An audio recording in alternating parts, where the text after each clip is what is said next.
They need to give you the flag and be a copy. Yes. I think I just use. They need to give you a copy. Yes. Or maybe you can use your system. So, but if you want us to project it, if you have your flash. So the intent of our presentation now, we want to name your giving. Oh, maybe. Are you the only one?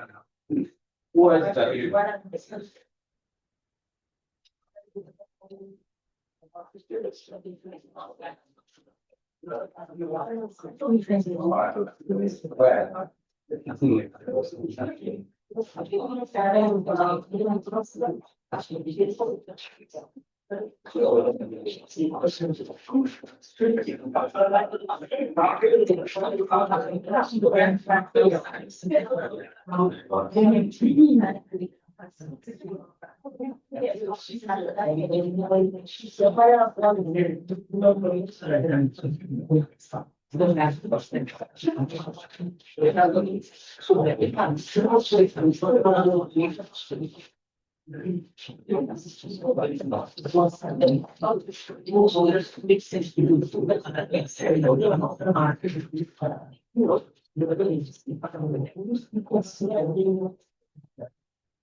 Camera is not showing. Camera is not showing now. Camera is not showing. See, no what's happening. Is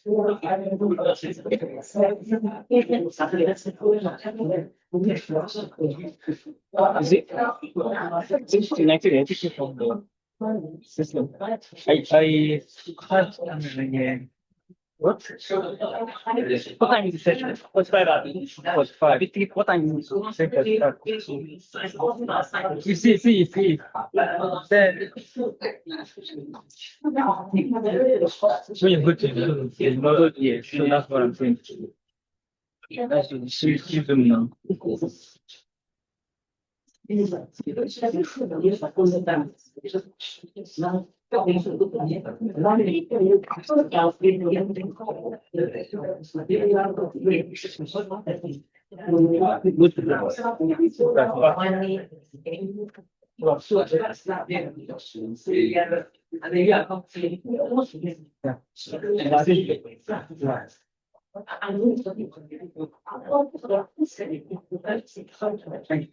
This is our community. This is our community. I'm still connected. She told me, I don't know why. That's I think it's so. But then when you open the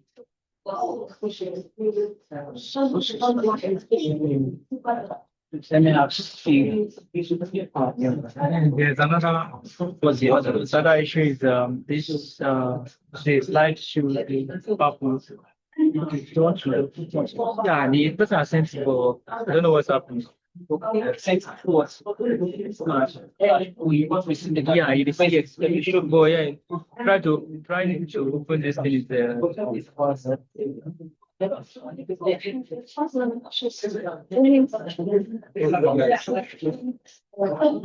yeah, she had a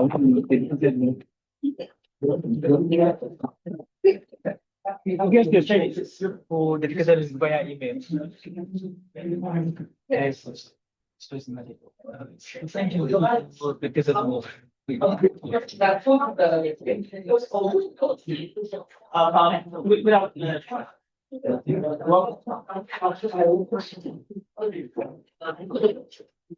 no, it's we have share additional. Joanna, I think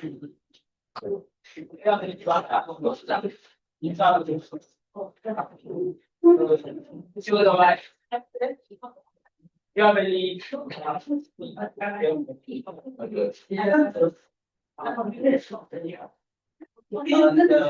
Joyce the yes. And if you with the other person what about Joyce? Then Didia Tomilola life I was going to say this for so long. Yeah. The video it was and this one integrated soon. You get Joyce is running by Joyce, right? Joyce is running by Joyce. So we have lost people. okay, do you have anything that you might want to project? Where is the second person? I thought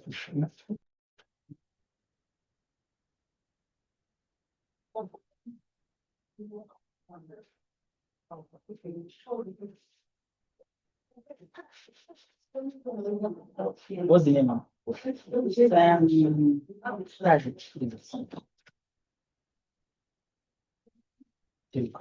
Yes, I copy these are basically everything.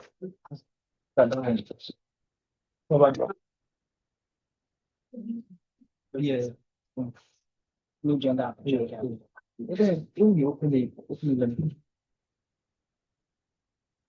Sometimes close person to purple.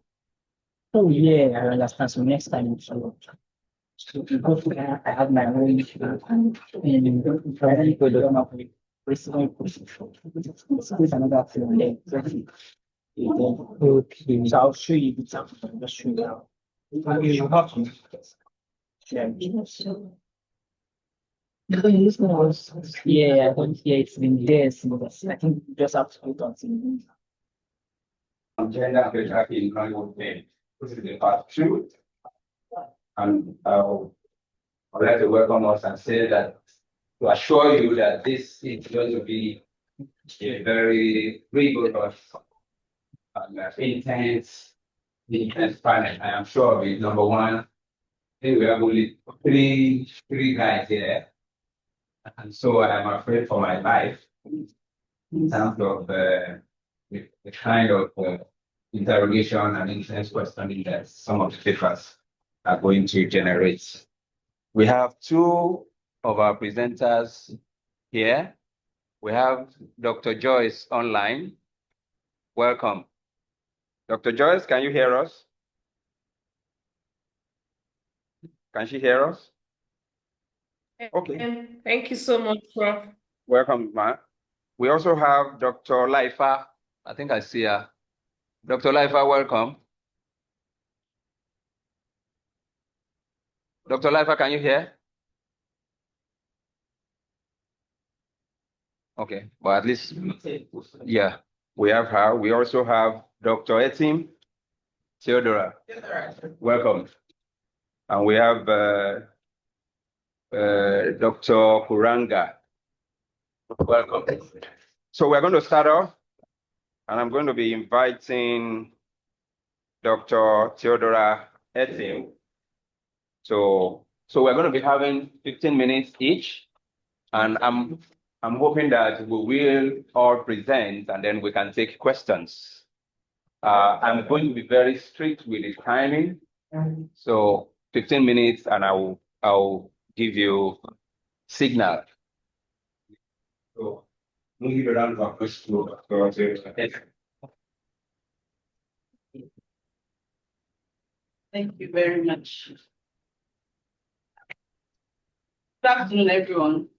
My name is Theodora from the Department of Theatre and Media Studies, University of Calabar.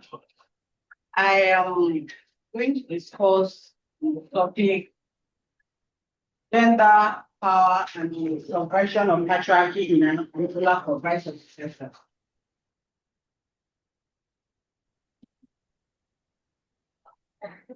Okay, so what I try to do in this paper is to my this is not sharing. My slide is given to me. Yes, now that one I just gave. Okay.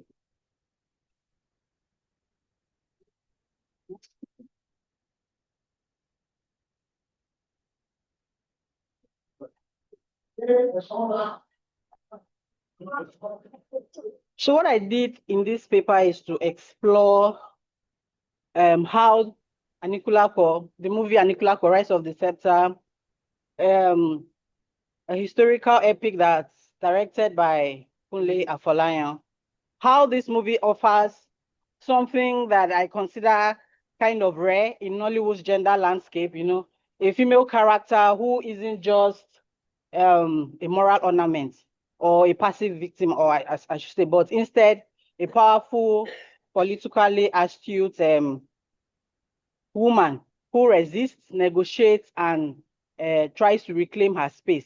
And the character I focused on is Awarun. I hope I pronounced it well. It's a Yoruba name, Awarun. And I'm going to discuss why her character matters, you know, what she represents. Theodora item, that's it there, the second to the last. So I'm going to discuss why her character matters, what she represents, and how her presence unsettles the deep-seated patriarchal patterns of storytelling in Nigerian cinema. Now, this movie is set in a mythic Yoruba kingdom. You know, it follows the return of a man called Saro, a man brought back from the dead, and the turmoil it sparks around power, loyalty, and succession. And in the midst of all this tension is a strong female character known as Awarun, who is a strong political player and a business woman. We can all agree that Nollywood is one of the largest film industries in the world, but for all its scales, it's often falling short when it comes to how it represents women, especially in historical epics like the one I'm talking about. When you see most historical epics in Nigeria, they usually glorify kings, warriors, their male elders. When they portray women, they are either in the background as wives, mothers, or even seers, you know, and they are usually framed through moral binaries that's either good or submissive or bad or dangerous. And this usually reflects not only the filmic choices, but should I say the broader Nigerian cultural patterns, you know, where patriarchy is deeply embedded in our political, religious, and domestic institutions. But from this movie, you see that things are beginning to shift. You know, in recent years, more filmmakers, more scholars, they've started asking the questions about gender, power, representation. And this movie is a clear example from this shift. So for this paper, what I did is I used a close reading of the film as my main method. I paid attention to things like the dialogue in the movie, her dialogue, our room's character dialogue, her characterization, her costuming, you know, even the way she is framed in her shots. You know, I used all that. And I also drew from African feminist theories for my analysis. Now we may ask, who is this our own character and what makes her character compelling? it's not just that our own is strong or independent, as this movie portrays her. What makes her remarkable is how she enacts her power. You know, how through her specific actions that unsettles male dominance, not just in politics, but in economics. In several scenes, if you watch the movie, in several scenes, you'll notice that she's shown running her textile trade. She's commanding the male subordinates in her shop. You see her negotiating power with those from the king's courts when they came to do business with her. She's making business decisions without any male approval. You know, these moments are not treated as secondary. The way her shots are aligned, it gives the camera gives them weight. You know, her authority it's not just domestic because she's a woman, it's economic because she's making her own money. You know, she's making that decision, she's taking those decisions without any male dominance. Then we will now talk about her sexual agency in the movie. Her sexual agency is presented without any moral judgment. You know, she chooses the man to date. She approaches the man. She sees a man that she likes. She saw Saru. She liked Saru, and she tried to have a relationship with Saru. And she did that on her own terms. She initiated the encounter. You know, she set the emotional tone in the relationship. And when she saw that Saru was no more meeting her demands, she ended the relationship on her own terms. You know, everything is on her own terms. Unlike many other Nollywood portrayals, you know, and Awarun is not punished for her sexuality. She's not called a prostitute. She's not humiliated. She's not demonized for her sexuality. You know, this lack of retribution in her character in itself is subversive. You know, it challenges a cinematic tradition that ties female sexual anatomy to tragedy, or should I say to shame. And then if you see in the palace politics, Awarun does not stay neutral. You know, she should I say she mocks the ambition of the male contenders, those people that were struggling to take over the kingship after the king died. You know, she started having close meetings on her own where she was shifting the balance of power. You know, she had control over so many things. And then the one that actually gets my attention is the fact that she's not royalty, she's not mystical, she's not written as a tragic heroine or a femme fatale that needs help from a man. She's a woman of trade, she's an artisan, and she's also a mother. At the point when she discovered that Saru had impregnated her daughter and knowledge, she calculates risk. She defends not just her family, but her ideology. So now let me go down to the theoretical framework or ideologies that I based my argument, my analysis on. I looked at strong African female theories like Oyerunke, Oyewumi. I hope I got that right. Then Ifi, Amadiome, and Kiru Zeogo. These three African theories, they tell us one very important thing, that patriarchy as we know it is not African in origin. You know, it was imported and it was institutionalized during colonialism. Then Amadiome also reminds us that many pre-colonial societies had gender complementary systems. Women would be political leaders, they could be spiritual guides, they even hold titles that are equal to men. You know, they weren't seen as naturally subordinate. And then Oyewumi, in her groundbreaking book, The Invention of Women, she argues that gender itself was not the primary organizing principle in Yoruba society before colonialism. People were defined more by age, by seniority, even their social status, you know, not by any rigid male-female binaries. You know, she argues that it was when colonialism came that all these things changed. They imposed these Western gender norms, and before you knew it, our Nollywood, our film industry started adapting all this. So when we see Awarun as a character, a woman who holds power, who owns a workshop, who resists male manipulation, who offers wisdom without fear, we are not looking at a modern feminist creation. You know, we are looking at, should I say, a return, a remembrance of what it used to be, because she actually embodies a form of indigenous feminine power that was always there. It's just that it was erased by colonialism. Now, her power is not borrowed from men. It's rooted in tradition, it's rooted in spiritual authority, things that align with how many African societies once recognized female leadership. So if this film doesn't just give us a strong female lead, you know, it challenges the gender scripts Nollywood has followed for years. It is a script that's shaped by colonial logic. It asks us to remember a time when female agency was not the exception. It was part of the norm. Now, let me be very honest. At this point, I wouldn't conclude that this Anikula Rise of the Scepter is a perfect feminist film. No, even though I agree, yes, our own is powerful. She operates within a world where men dominate the structures, but we will see clearly that her resistance is personal, is not institutional. And most importantly, this movie was written and directed by a man, So that also raises the questions about voice and authorship. So yes, the film actually critiques patriarchy, but it also carries its contradiction, So if we compare our own to other female leads in Nollywood, like if you look at this lady, Eniola in King of Boys, you see that we note something different. Eniola, she wielded power like a man. She was ruthless. She was violent. She had this masculine control. But you notice that in this movie, our own doesn't need that kind of power. She doesn't need to do that. Her authority is based on wisdom. Her authority is based on wisdom, kinship, and craft. Unlike other characters in like that King of Boys, even Figurine? Figurine, if you watch Figurine or Shango, where you see that a woman is being sacrificed so that a man can advance in his journey, our own does not need to die or put to shame or do anything to advance a man's journey.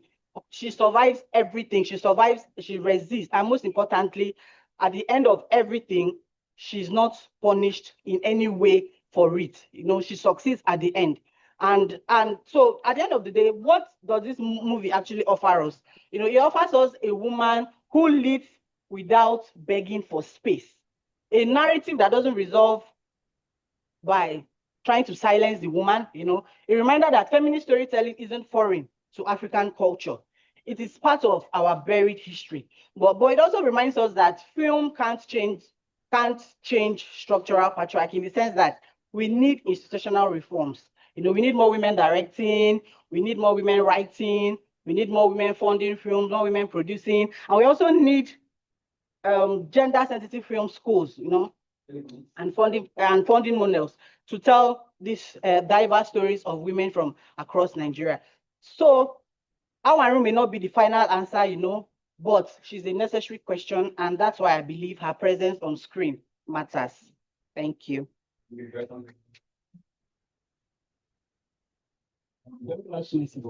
Okay.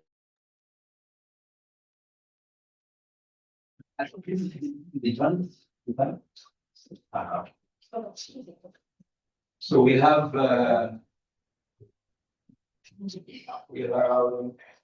Joyce, Dr. Joyce, and go for it. Are you ready?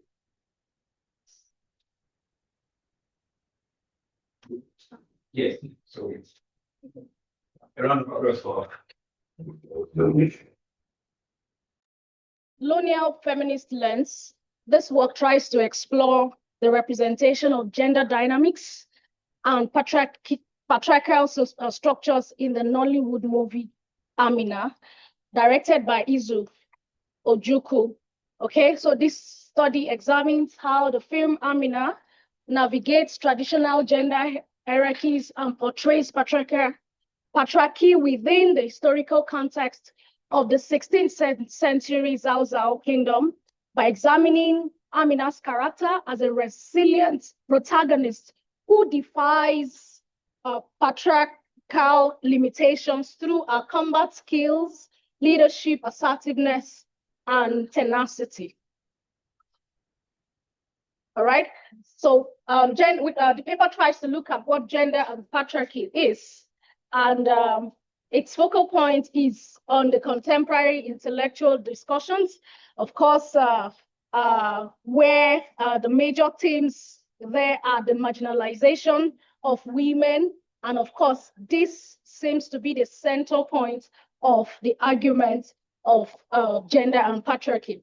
All right, so talking about gender, this ranges from the psychological, cultural, behavioral aspects of being a man, a boy, or a woman, and of course, a girl, or other identities. All right, so despite the difference in the levels of patriarchal domination, the broad principle argument remains the same, which is men in control. So therefore, it is necessary to understand the system which keeps the women dominated, and of course, to unravel its working. So basically, this is what this work will be doing, of centering the focus on by unraveling the dynamics in gender and then the patriarchal structure in the film Amina. Right, next slide. Okay, from this introduction, we have a filmic representation of Queen Amina at the war front, where the film, all right, so the paper argues that there's a connection between Nigerian filmmakers connecting with the larger audience by presenting complex ideas in an early digestible format.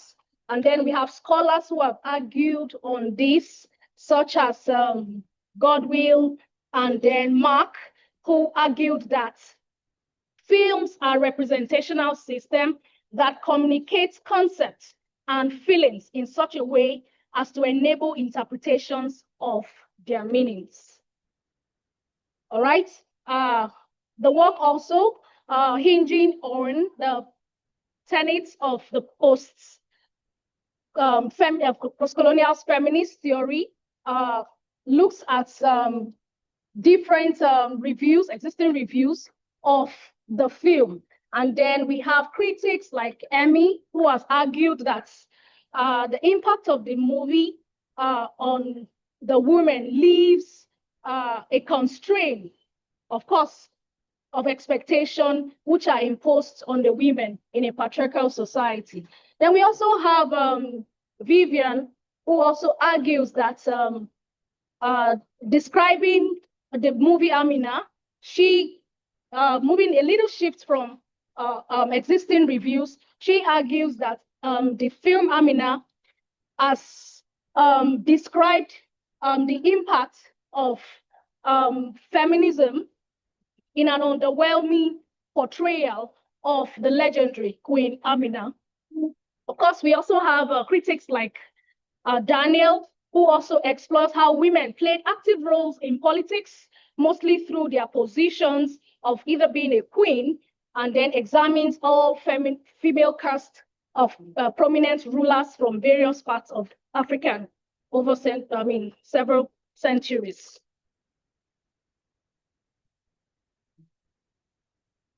A significant shift from the existing knowledge is what this work is going to be doing by filling a gap by providing the analysis of the gender dynamics and patriarchal structures in the Nollywood using a post-colonial feminist theory or lens. All right.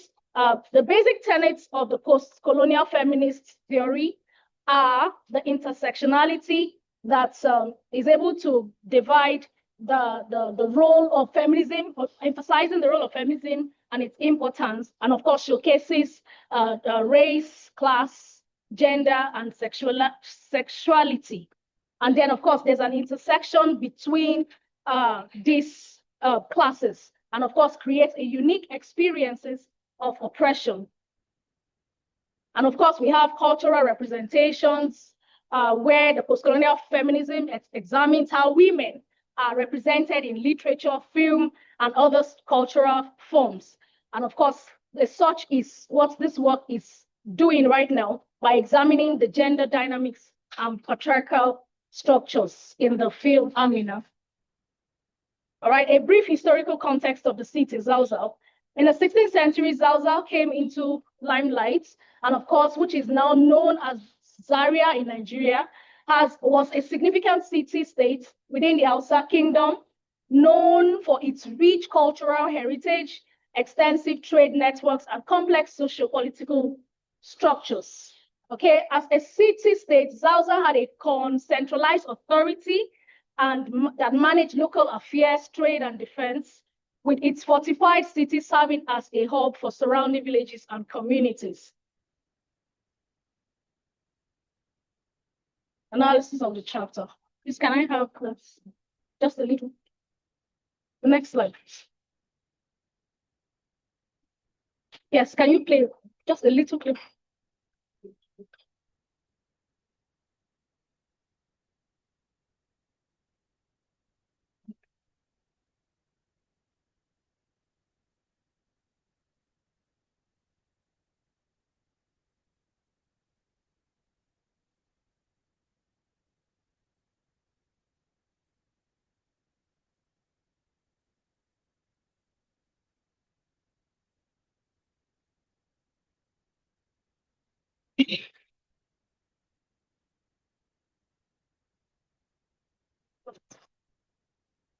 All right. Okay, from the first scene in the movie, we see a little girl with an innate curiosity who challenged the patriarchal system, who challenged the patriarchal structure, asking questions on how, okay, if you had watched further, okay, in that scene, we have two wrestlers, and there's a prince from Igala land who was supposed to fight for his own freedom. But at the end of that combat, the warrior of Zauzau was defeated by the Prince of Igala. But the Prince of Igala was denied his freedom as a result of the fact that the kingdom Zauzau could not take a defeat from the Igala prince. So therefore, this scene depicts, of course, this scene depicts the limitation of women in the society, where women are denied their rights to freedom in a situation whereby they have to express themselves. All right. So this scene shows how women has been limited to defeat in fighting for their freedom. All right. In another scene, we have the younger Amina observes the inequality that took place in that match, and then confronts the king by asking him why the Gala prince would not be given his freedom. So there's a conversation between the Madaki, who responds to the Prince of Igala, where the Madaki says, "Never kill that man at your own peril. Madaki, take both of them away." Then Danjuma, who is the Prince of Igala, screams for his freedom and says, "No, this is injustice. I want my freedom. I want my freedom." Of course, this quote suggests the broader struggles women could face in a patriarchal society where their abilities are often undermined by male authority. This scene shows how the voices of marginalized people, both women and lower status men, are often silenced. And of course, this aligns to the post-colonial feminism, especially regarding gender and power within a patriarchal society. Danjuma cries for freedom, and then Danjuma's cry for freedom highlights the link between gender and the social class in a patriarchal society.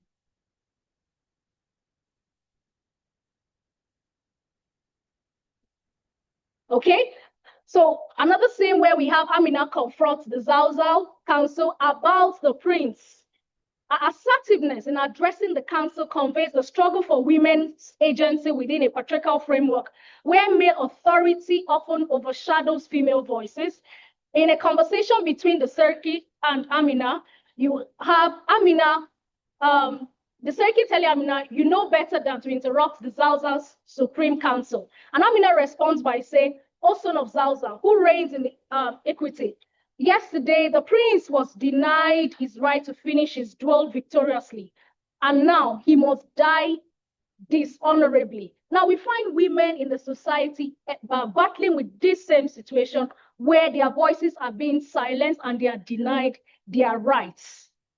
Okay, so this conversation between the Serki and Amina underscores the expectation that women should remain passive and differential in male-dominated spaces.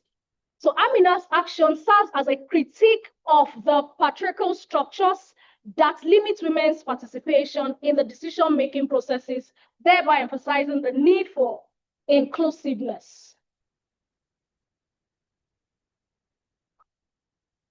All right.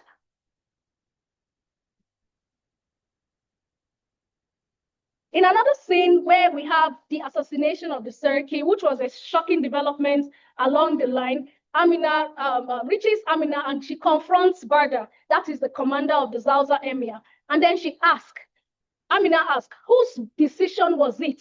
After the assassination of the Serki, there was a crowned king, and then Amina was out there on the field. Before she got back to the palace, another king has been crowned. And then she confronts the commander of Zauza. whose decision was it to crown a new Serki?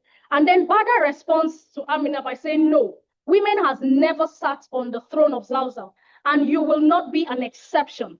But we cannot take it from you. It is your inheritance. The new Serki will accept a union between the two houses by marriage. Your son will be the next king after him. Meaning, for Amina to have attained that throne, she needs to bid a contract between Madaki and herself for her to be able to secure that throne. And this she's doing on behalf of her son, a yet unborn son. So it means Amina has been denied her right even while she was yet alive. So Amina's question, Amina's questions, whose decision was it to crown the Serki, signals her awareness of the political machinations within Zauzau and her determination to challenge the norms that have historically excluded women from leadership. And of course, from a post-colonial feminist stance, Amina's challenge to this narrative underscores her strength and boldness. Of course, the film is without inaccuracies, and this work has been able to highlight some inaccuracies of the movie, such as the depiction of Amina's birth and lineage emphasizing a direct royal descent and unquestionable claim for power, whereas the historical records present an ambiguous picture with limited documentation about her family background and royal connections.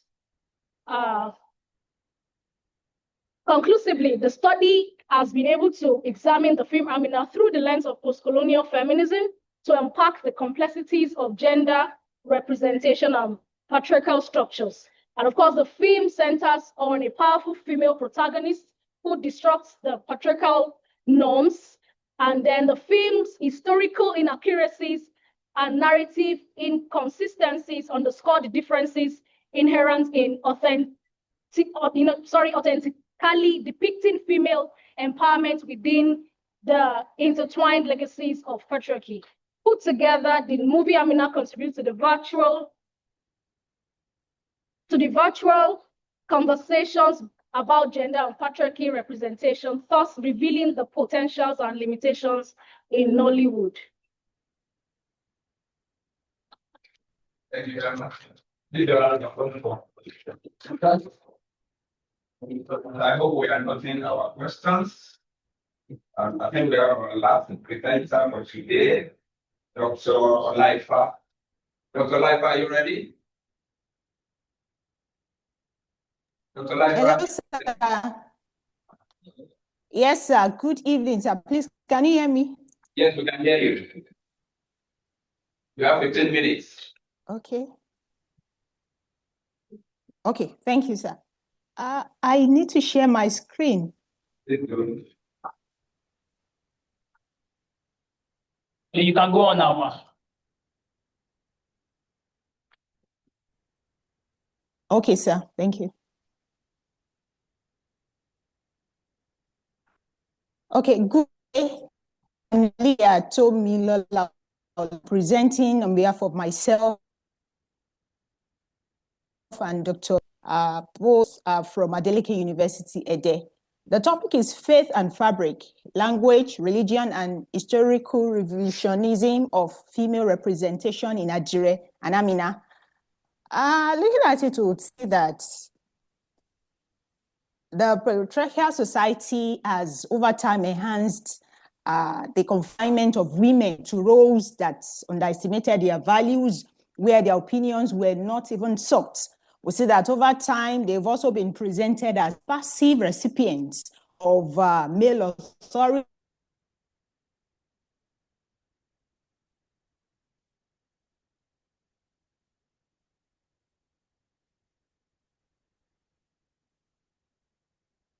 The female gender has been portrayed, and especially the involvement of the media in upholding some of these representations.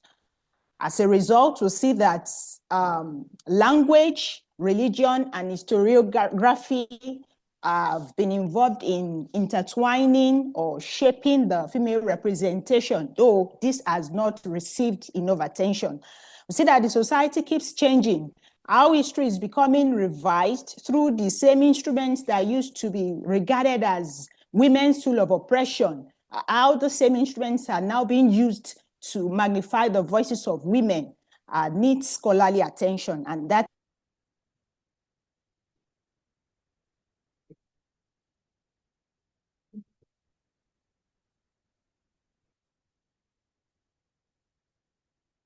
how language was utilized in the movies to rewrite the representation of women, to discuss how religious ideology was modified to represent women, and the use of images to uphold the revised representations. And the research questions were drawn from the objectives. For the theoretical framework, the study utilized Roland Barthes' semiotic approach to the analysis of multimodal advertisements, as particularly articulated in the rhetoric of the image. Rhetoric of the image is a semiotic orientation where images and words are analyzed under three subdivisions, and that's what we have in the next slide. We have the linguistic message, the denoted image, and the connoted image, where the denoted image is the picture that is seen by everybody on the surface, and the connoted image is the deeper meaning that is subjected to various interpretations as a result of maybe gender, culture, ideology, and so many others. The population of the study comprised the movies selected for the conference, but for the purpose of this study, we made use of Adire and Amina as a sample. Both of them were downloaded, watched, and categories were formed based on your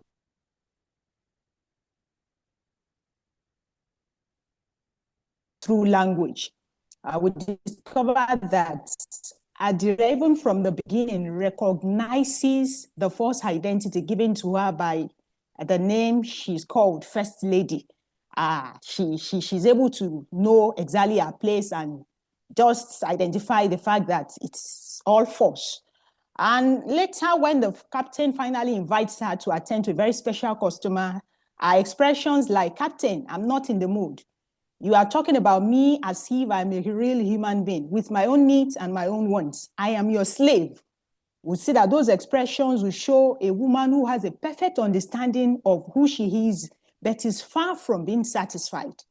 When she finally escapes to Oyo Town, the very first expression that comes out of her mouth is, "A bird in the bush with a broken wing is better than a pet in a cage." So she realizes the fact that, yes, she's a bird with a broken wing, but she's still better than the one that is kept in a cage. And our affirmative use of "I am not a pet" shows her identity, her new identity, and the fact that she's now open to the endless possibilities being in Oyo Town open to her. So we say that the use of language denotes acceptability, but connotes resistance, so at first in a subtle way. Then the second category we discovered was the redefinition of what religion truly represents. In the two movies, we discovered that language was not employed the same way.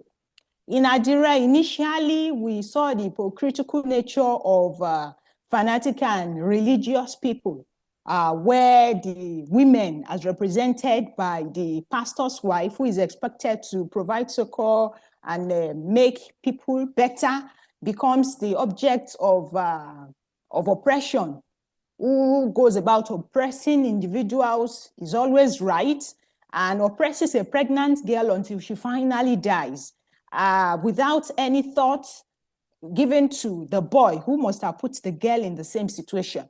So we see that for a major part of Adire, until finally this is resolved, religion is seen as a display of ignorance, a display of selfishness that is totally devoid of empathy. Then we see that in Amina, the difference is clear, as Amina's father, who is seen as the head, recognizes very early that the daughter is positively different. Islam generally is seen as a male-dominated religious system, but we see a reinterpretation that is spearheaded by the father. So we see that the dual role of religion as both repressive and redemptive resonates with the work of some African theologians. Then we see the correction of history. That's the third category. We see the correction of history, history being erased, especially the misrepresentation and every other one. So for centuries, women have been marginalized, especially African women have been marginalized. They have been presented as people with no contributions to economic, political, cultural lives, and they are either erased or just minimized or just rendered redundant. But we see that this, the two movies offer a platform to reclaim the silenced voices. Then we go to the first one, the identification of self-worth. Even as the glorified Empress First Lady, we see that Adire recognizes her self-worth. Even when she's asked to come and meet the very special customer, she's seen working on a machine. She's trying to design something. We see that the textile typically produced by women is not just an art form, but a medium of storytelling. She tells her story through the sewing business, and it is also a form of cultural preservation and coded resistance. So we see that even from the very first scene where we come in contact with Adire, she's already presenting the image of resistance, though in a coded way, in a subtle way.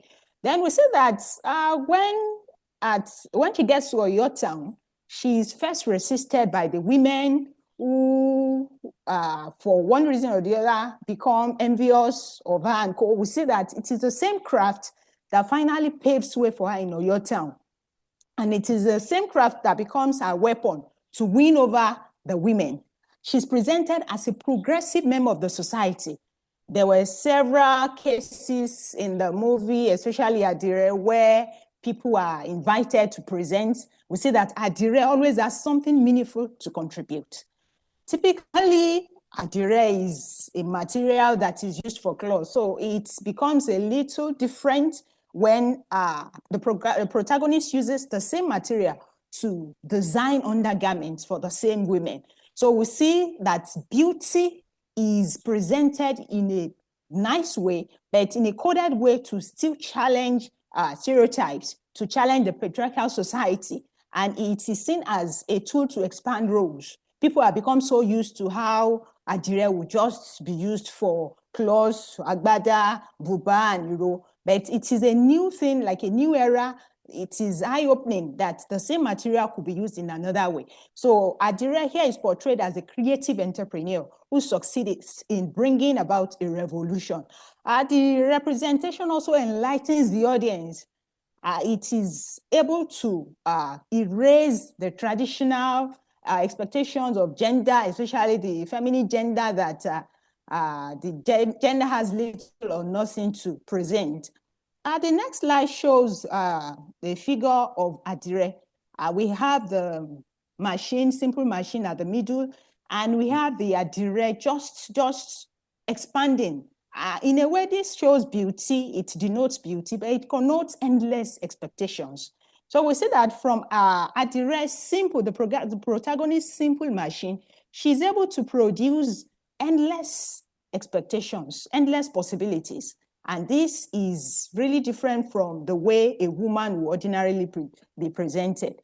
Then the next figure shows that. Are you there? Okay, sir. Shows, all right, sir. It shows how the same material has been used for undergarments, like I said, to show innovation. And that is what breaking challenges, breaking stereotypes is all about. Then the movie also presents a symbol of change. A symbol of change. Normally, the woman is seen as a passive individual who is always at the receiving end with little or nothing to contribute to the society.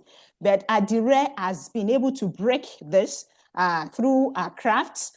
We see that even as seen from the depiction of those ladies shown in the first scene, we could see how people were the ladies were just enjoying themselves, forgetting that they actually bargaining chips or have been turned into commodities that are sold to the highest bidder.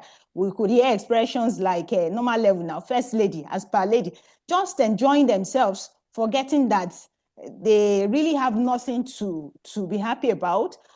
Figure 3 shows the connoted marketplace where in fact the lady has been turned into a commodity. So the findings would show that language, visual elements, and religion are explored to challenge oppression of women and break boundaries. Through these instrumentalities, women were presented as active agents of the society, very much unlike what it used to be. And in conclusion, we would say language is not merely a communicative tool. It becomes a mode of resistance and strategy of reclamation. Through history, the past was utilized to address the present. To address the present, and the movies were turned into cultural texts that provide an insight into how women used the past, religion, and the symbolic power of indigenous crafts to create an equal and equitable life for women. The two films are those that feature female empowerment through culturally and historically embedded storytelling. Thank you. Thank you very much. So, I want to thank our presenters. We've had a robust presentation. I especially love the methodology of close reading that takes these movies, these films, and look at them from various perspectives. We've seen how the three presenters deploy on the themes, the various things in terms of women agency and in terms of traffic. I'm going to open the space for questions. The questions that we have gathered up. I think we still have sufficient time to think. So when you're asking your question, let's just go straight to that take as many questions as possible. Yes. Questions? What are you doing? Oh, I thought this is going to be very. Yes. Questions? Anyone?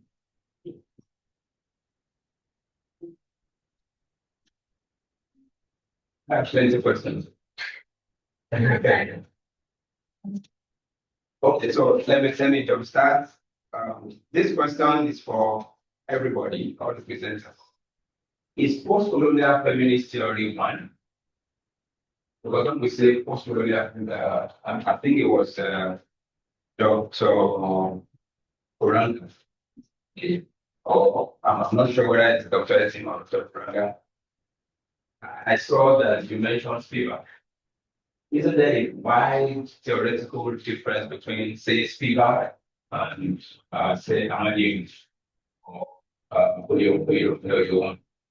So I think one of the things we must always do is broad theoretical framework will not work because the people that we are deploying are using this feminism in different ways. They are using even post-colonial reality or post-colonial theory is not one.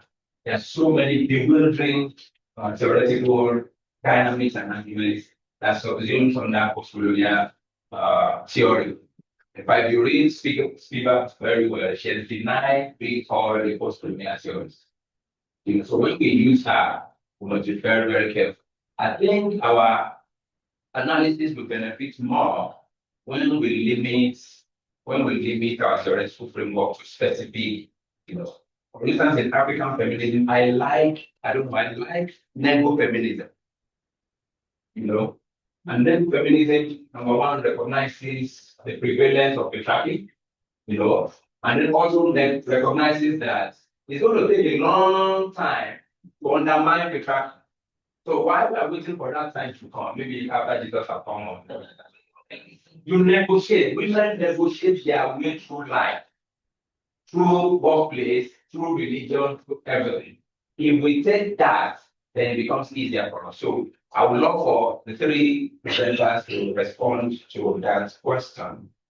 That's number one. Number two, all this character, Awaron, Adire, Amina.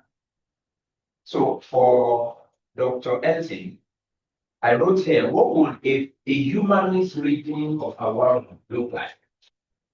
Because it seems to me that if you romanticize her, she's like the perfect filmic character.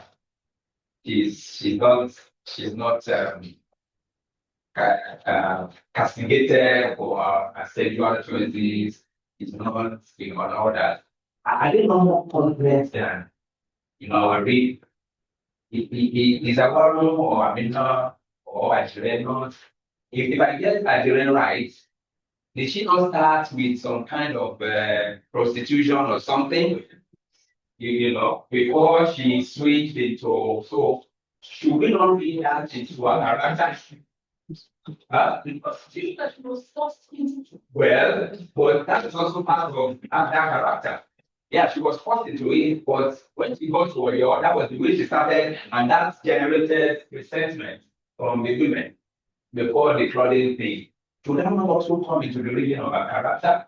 You know, so I'm saying if we begin to read them as feminists or as feminist character, it does not do justice to the total. It's as if we are deliberately, you know, just extracting specific traits, specific attitudes that fit our feminist mode.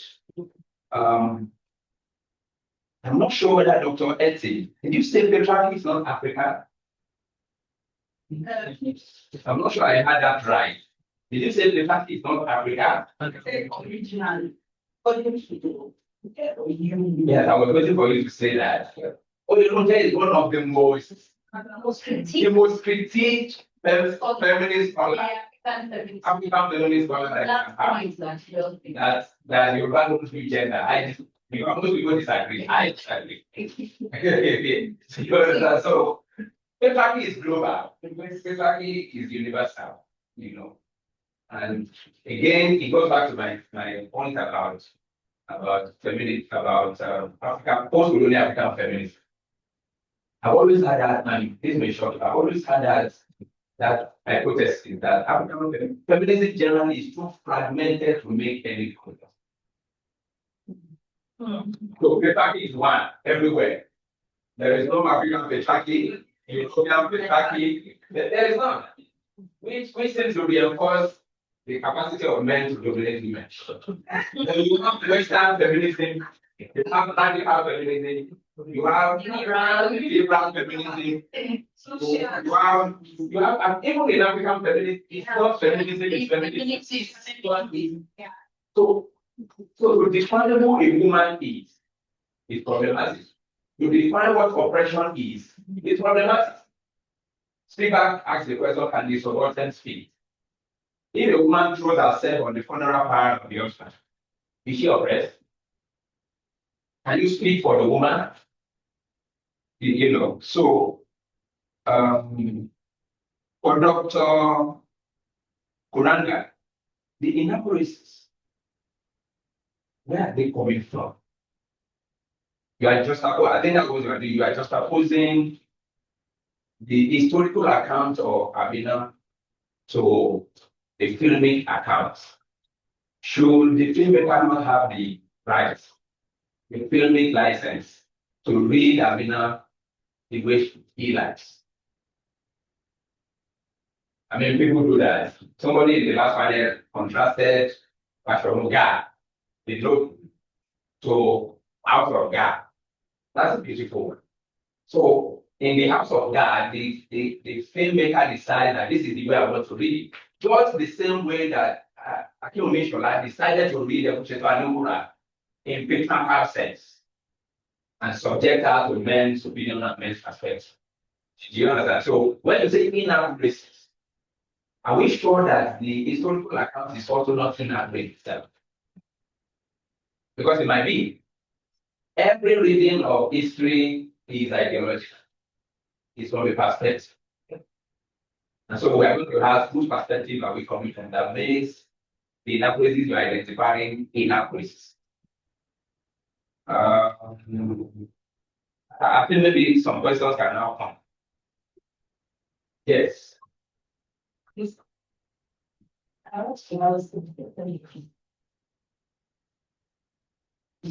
So yeah, that's Dr. Olaiba. Dr. Olaiba, can you hear? There's a question for you.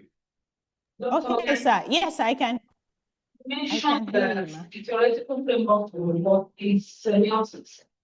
I expected to tell us what actually signifies? What does it mean?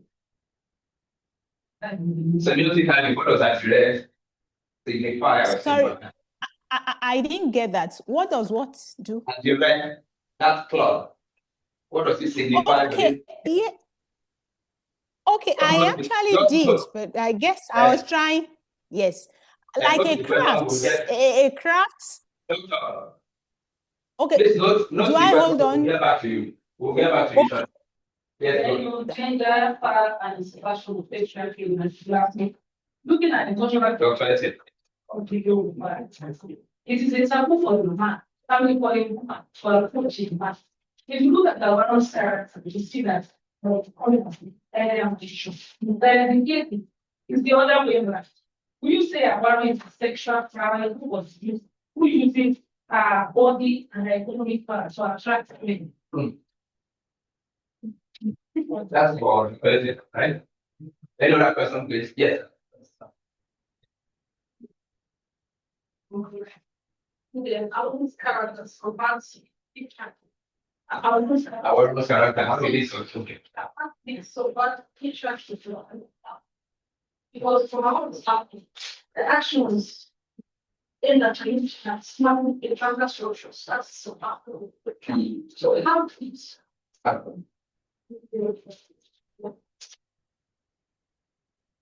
Any other person you go to? Okay. Dr. Life, can we hear you? We start with you. Okay, so thank you very much. So the first thing is it signifies cultural heritage and identity.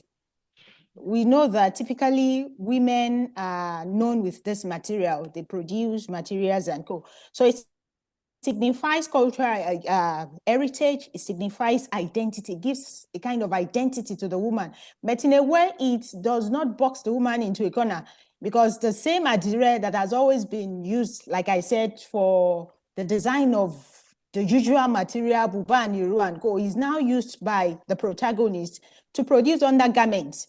That's innovation. And like we saw from the very first scene where the movie is just beginning, you could see endless possibilities from the same simple sewing machine.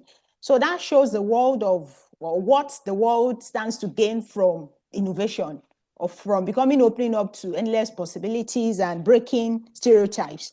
Then it symbolizes empowerment and creativity. Unlike the usual thought of women at the receiving end, they are just receivers, they have nothing to bring to the table. Adire has a lot to bring to the table. There are several things. She's involved in so many things. She's able to break several barriers. And so she opens up a big business that is not just meant to make money, but to even deliver women from the shackles of oppression placed on them by their husbands. Then we could see, it would be right to say it is a symbol of resistance and resilience. Even when she lives in the face of the oppression, being used for a prostitute, Adire has a sewing machine inside. And when she's invited by the captain, she's depicted as working on a machine. That shows resilience. That shows resistance. We need short answers so that we can go around. Oh, okay, sir. Then it is a means of storytelling and expression. Adire is able to tell a story through the machine. Then finally, I would say economic and social significance. She is able to make a lot of money from there. Thank you very much, sir. Thank you. Yes. Yes. I'm not you. Yes. Is regional dumping position still needed to justify so the inaccuracies are actually picked on existing rules. The idea who are really undermine the prominence of who these state candidates are Arable House, the historian house in States, Nigeria, actually has a table of who is the significance impact to this. So, us stating that we actually face impact during this time, especially when it comes to boldness and assertiveness and challenging patriarchal structure At the bottom of pyramid was not was unconflictable direct access to the throne as the only as a her. Yes, to be another child, a male child, but being the first daughter of her father. You can see that from tender hook, she had this innate capacity of breaking out from the normal notes, from the notes of women being silent and all of that. So that movie really depicts a strength. And of course, the wars and the combat she had to go through to fight to get it to that goal. I'm sure so many bloodsheds and so on and happened. So sincerely, from review, that's me. I think they played an impact in our community. It's essential. Thank you very much. Ma, what question? Yes, okay, I mean, let me start with a question which she asked, why, how our mission. If you don't, I get also three different things, you know, and when I said, basically, different things that showed this survival breakdown when the king died and the women were family with none of. You remember when she tried, Pastor tried to really her to his side, and she was because of him. She came out clearly and she was afraid of him. She came out clearly and spoke him down and now said, I will not flee insurance in that. I mean, it was clear, she made it clear to me that she was pursuing and she was afraid of him. But she was really the political power that she built like as a human is father. And then you notice that when she's sitting at court, you can't shut her down as a woman. She sits in front of the other men. When she wants to speak, she speaks. You can't shut her down without we are aware. You feel the thing. She will say what she wants to say at the time you want to say with her authority. And then at the point when the village discovered that she knows where Sarah's whereabouts was, you know, she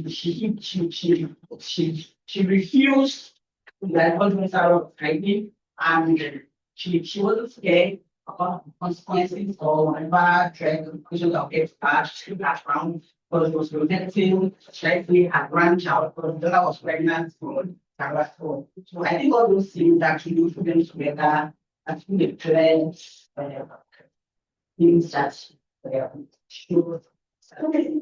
And so that should be very from asked about the immorality and sexuality. Well, about that part, the reason why I said she wasn't punished because if you go to the storyline, as compared to other position of women, other movies, she was actually punished. This is about the storyline, how the story ended. Because if you watch other movies, women that are sexually slightly responsible at the end of the day, they always have one consequence or the other, they have one punishment, they have one thing that they need to show as reform on some of their sexual activities or alcohol. But even if it was not yes, definitely. I think that could have instance. Having possible power, you cannot do it with economical power. So, but thank you. We can take yes, please. So I trying to go that this question to what I want to say. Yeah. Only the question I think I have a different opinion about especially as regards empowerment.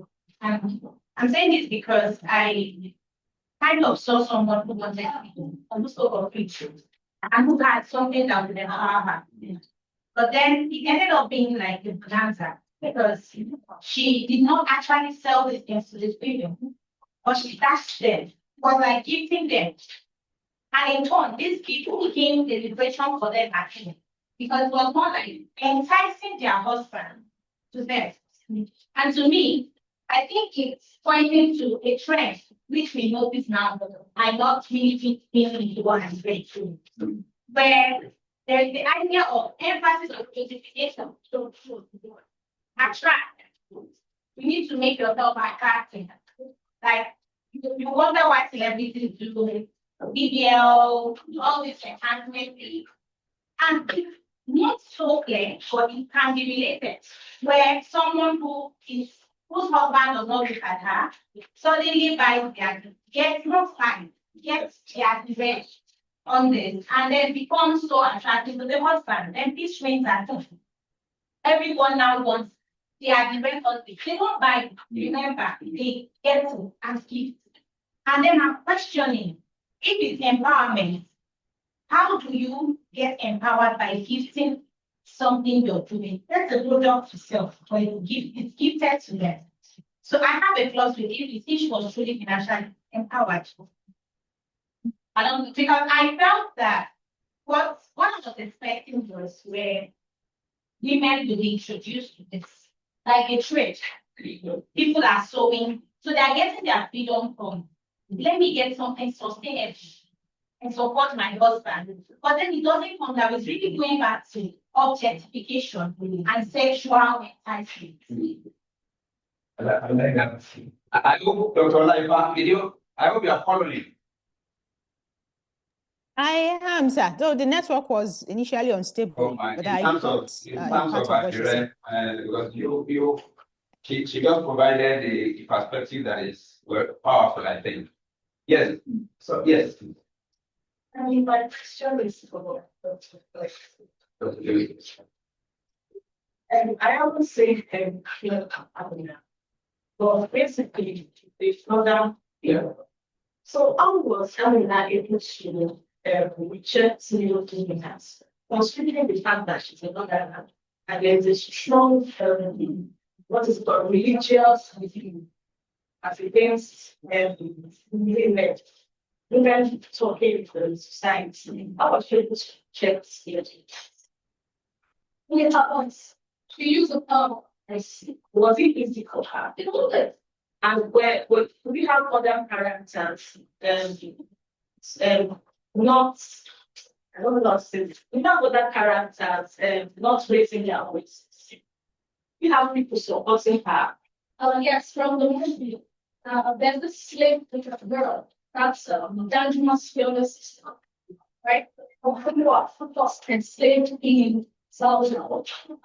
She's a silent, right? Because she's been chained and she couldn't express herself. Even when okay, we have watched the first scene, I don't know if we can quickly do that. Can you give us that scene? Yes. Thank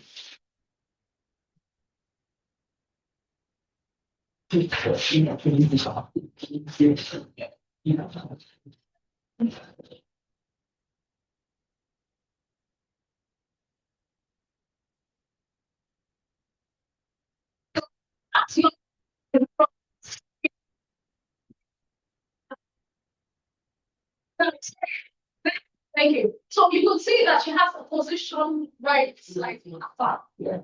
So she was able to harness that opportunity. Right. That's good.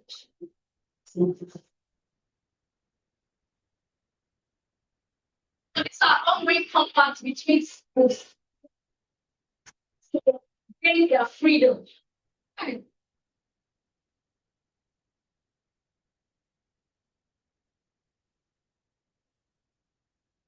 She was never a voiceless character.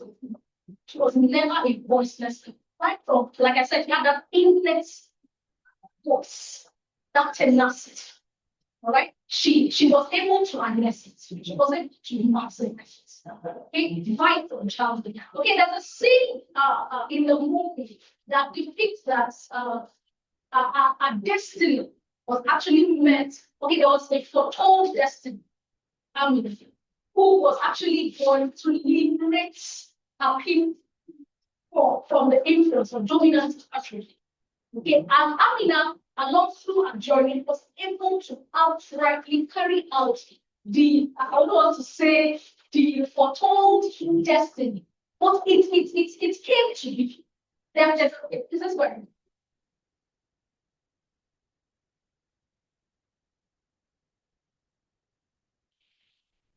That's the business destiny Amina.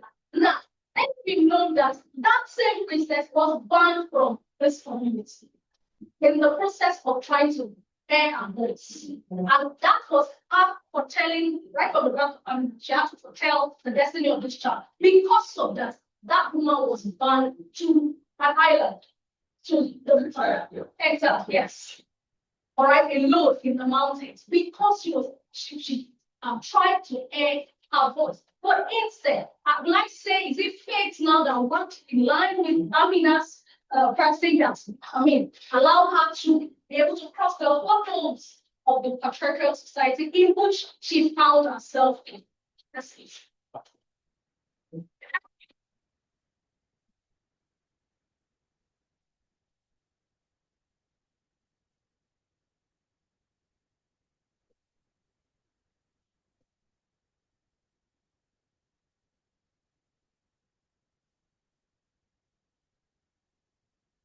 All right, so alongside, I think there's some questions. The next scene after that, you will see that Amina was just silent. Okay, even after the what's it called, the end of the combat. Okay, where Danjuma was denied his right to freedom. Okay, Amina still got it's forbidden for a woman to enter to go into the council of the Emirates. All right, but as a little girl, she had the confidence to walk into what's it called now, the palace, politely to question her father, who denied Danjuma's rights to freedom. So, of the truth, and you could see from different things that Maliki, who is the right in command to his Salsa, would always want to sublime or shut Amina. But Amina, out of her tenacity and curiosity, she was always at the forefront to ask questions. At some point, she had to request her father to ask the warrior to train her how to fight as a little girl, in which the father initially denied her that access. Of course, the war front are not meant to be women, but it's a male thing. But Amina took it upon herself to want to put her foot into that which, literally or naturally be denied a woman. And with that, I think Faith just had it that she was being built for what lied ahead of her in the future. And Thank you very much. Thank you very much. Yes. Thank you. Question for you. yes, Aside from Amina being able to do these things, was she also able to do it because she was adjacent to the patriarchy? Because she's sitting next to the king as a child. So it might be personality, but she also co-opted. What would you say to that? Like that. okay, traditionally, all of what Amina could achieve, women are not equal. No matter what the class you belong, either an heir to the throne or wherever you are, women are not even granted such access. So I think it's just at that next thing in Amina. You want to read innateness. No, I like that perspective. I mean, deploying a position of power, yes, I like that. It is also very dangerous to say in the whole of South South, it was only Amina. It's just that we might not have just researched to that level, but you are drawing to that generalization to say it was only Amina in the whole of that. There might just be some other ones in their own unique sphere, who were also doing, and that's where the case study approach becomes significant. It's possible that we might find a woman in the domestic sphere, we might find a woman even among the slaves or something who is building, So we need to rethink that perspective about being close to, that's very important. Yeah, that's really good. They should be about social political realities also. Yes. Free Islamic. Yeah. Because if you read about it, we learn more about the fact that women also participate in public sphere as an actor. In fact, until around the 1980 something, you still had houses where women who voluntarily decide to be prostitutes. And before Islamic incursion, it was allowed, they could do whatever it was. So you could decide that the good I have is to sell my body. And there were homes in Kyoto, there were houses that were made and men made it in the society need. Yeah. So you need to read up and read what you have written. Because that It's a normal system within the pre-colonial or your Yoruba society. If the man is impotent, he will strategically look other way where the woman go out, as long as there is a child. And so colonialism brought a whole lot of things, demonized a whole lot of things. Issue of polygamy and monogamy and all that and all this. So in terms of undermining patriarchy, Dr. Etim, we also need to read truth, be very careful about that. In what sense did Awaron undermine, which is a very brilliant question. He said that is just one woman, and her attitude was what she was not a very strong-willed person. I don't think there was anything in all she did that undermined her. That's my reading. I don't think even with all that she did and all that. I think the reception of the way she was in might be a way of looking at it, because I can't remember very well seeing it right. But I don't think that she was viewed as somebody that was special. That it was just her activities and actions were just taken as normal. Now the patriarchal structure does not permit or does not allow for you viewing such activities as normal. No, but you see, it could also be this is an eccentric person. Let's just leave somebody that we can conveniently ignore. Not somebody who challenges. But no, she was not ignored. She was not ignored.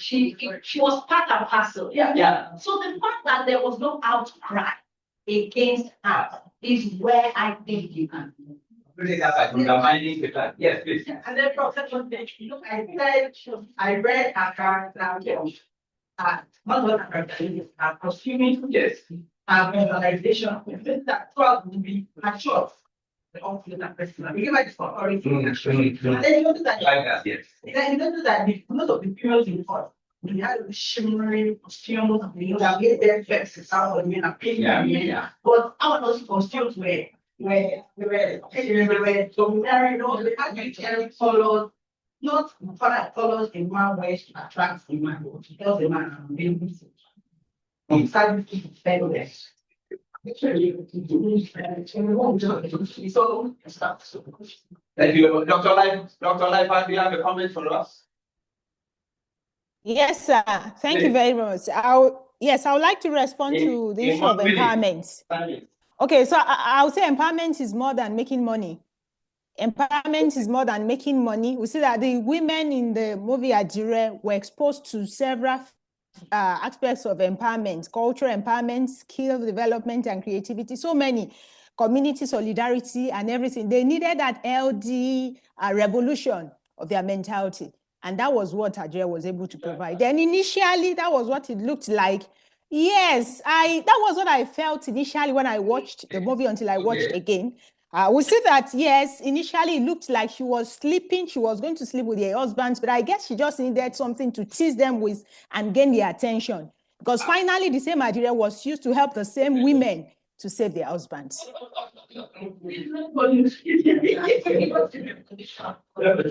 I'm not, you are reading an activity with the men as strategic. I don't know whether it was strategic. Like you mean to bring the ladies, to bring their wives. Because people have done that without even going near the husbands. So I don't know if you have watched the movie. She didn't go after the husbands. Yes, the husbands were coming. The husbands were coming after her. Yeah. The husbands were coming. She did not go after them. The husbands were coming. And in fact, she did not. Yes, they were, which is just normal with an attractive woman. I think that's just a norm. It's a given. It's a given situation. It's something that could have happened. But finally, we see that she never got involved with any of the men, not even one. The only one she got involved with was interested in her, and he was a single father. So I am not trying to defend her. No, that would not really be my focus. That's not the focus of this paper. But I just felt I needed to say something in that angle. Thank you. Thank you very much. Please, all the presenters. I'm sure that we all go. I think we'll be tempted to go watch those movies again and see whether we'll be able to see from your perspective. Because what presentations like this too is to enlarge our perspective about humanistic products, and all that, to see how filmmaker and this gives us a deeper understanding of some of these cultural studies and cultural resources that we have. Films are not just films. They are significant resources by which we open up our perspective about life, our perspectives about relationship with other people, and how we view our culture, how we view humans. I mean, I have listened to scores and scores of Afrobeats. I like Ira Star. And I like that she's taking on, the identity of a beach. I like it, rather than somebody who just cover and then begin to. I like that, and you are calling me you are calling me Olosho. Yes, I am one. Show them. Yes, not there. So thank you very much for coming. We will be able to see you at some other panels. Thank you very much. To the end of the day.